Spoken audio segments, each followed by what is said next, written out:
Hablaremos de esguinces leves de tobillo. Los ligamentos son estructuras que pueden ser cordones o estructuras planas en forma de láminas que estabilizan las articulaciones. Es decir, unen hueso con hueso en alguna articulación, en este caso la del tobillo.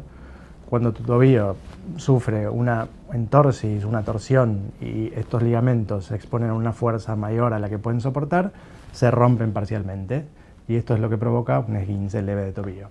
El esguince leve de tobillo requiere una inmovilización parcial de una semana a 10 días y una recuperación de 2-3 semanas.